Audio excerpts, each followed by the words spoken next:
bakka bu'oonni paartii tokkummaa biyyoolessaa Itoophiyaa Izeemaa fi paartiin warraaqsa biyyoolessaa saba Amaaraa ABN bu'aa filannoo biyyoolessaa marsaa torbaffaa ijaarsa sirna dimokiraasii kan cimsu ta'uu himan. Boordi filannoo biyyoolessaa bu'aa filannoo waliigalaa torbaffaa dhiyeenya kana ifoomsuun isaa ni yaadatama. Itti aanaan pirezidaantii paartii tokkummaa biyyoolessaa Itoophiyaa Izeemaa Paaster Bayyanaa Dassaaleny akka jedhanitti filannoo marsaa torbaffaa bara kana jalqabarraa eegalee hanga dhumaatti gaggeeffame iftoominaa fi dimokiraasiin itti calaqqise ta'uu eeruun iddoowwan dorgomanittis teessoowwan mana maree bakka bu'oota uummataa kan naannolee fi mana maree magaalaa irratti argachuun gammachuu guddaa akka itti dhagahame ibsan.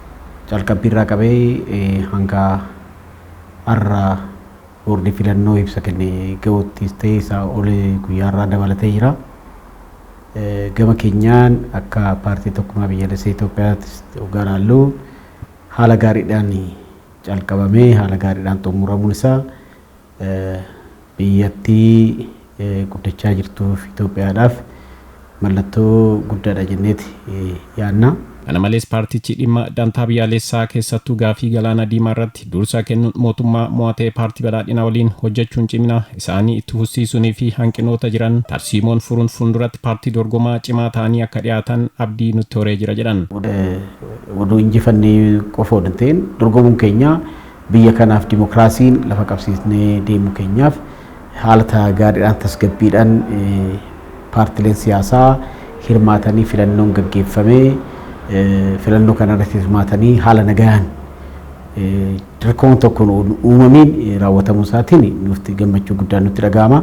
Paartii warraaqsa biyyoolessaa saba Amaaraa ABN naannoo Oromiyaatti qindeessaa fi itti gaafatamaan buufata filannoo Shawaa Bahaa bakka bu'uun kan dorgomaa turan obbo Haftaamuu Tasammaa akka jedhanitti milkaa'ina filannoo bara kanaatiif qophiin jalqabaa kaasee hanga dhumaatti paartii biyya bulchuu paartilee morkattoota waliin mari'achuu ta'uu ibsuun iddoolee dorgoman keessattuu naannoo Amaaraa fi iddoo birootti teessoo bakka bu'oota mana maree irratti argachuu isaaniitti gammachuu guddaa akka qaban ibsan. Biyyattii tana gara fuulduraa biyya waloo qabnu tanaaf furmaata kaa'uudhaan filannoon kun kara nagaatiin, kara haqummaatiin, kara sirriitti haqa qabeessan amantaa akka argatu hojiin gurguddoo hojjetamanii turanii baay'inaan teechoo bakka bu'oota mana marii argannee jirra.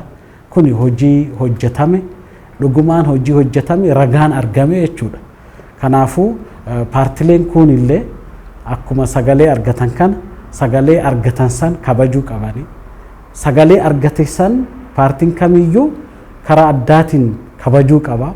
Hin barbaadu akkana akkasi kan jedhu kun nama hin baasu. Paartileen morkattootaa kun akka jedhanitti akkuma biyyi keenya sabaaf sablammoota aadaa amantaa fi eenyummaa mataa ofii qaban paartilee heddummaachurraa gara paartii 10tti dhufanii yaadaa fi imaammata wal fakkaataa tarkaanfachiisaa yoo deemne paartii dorgomaa cimaa fuulduratti akka isaan taasisuu himanii jiru. Kanaaf paartileen morkattootaa hundumtuu itti yaadanii bakka 10tti marjii oduu ta'anii ta'u bakka wal fakkaachuu danda'an waliin ta'anii oduu akkasitti deemanii biyyi guddatte.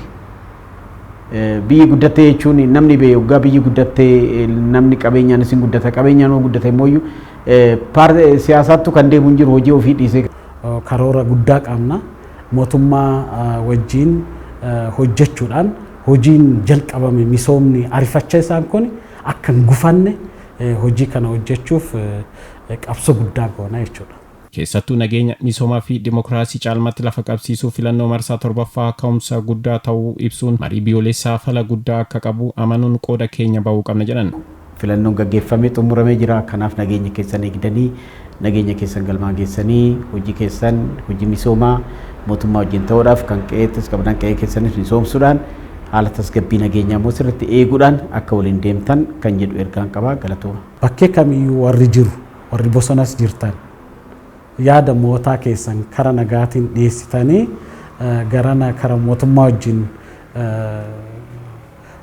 barcumaa maddii taa'anii haasa'uudhaan yaada biyyattii tanaaf ummata kanaaf fayyadu wal bira teennee mari'annee keessattuu amma marii biyyoolessaatiin wanni baay'een hiikama yaada jedhu qabna akka paartii. Dhumarrattis paartii badhaadhinaa biyya bulchuu filatame akkasumas paartilee dorgomtoota dorgommicha irratti hirmaachuun bakka bu'ummaa uummataa mirkaneessatan baga gammaddan jedhaniiru.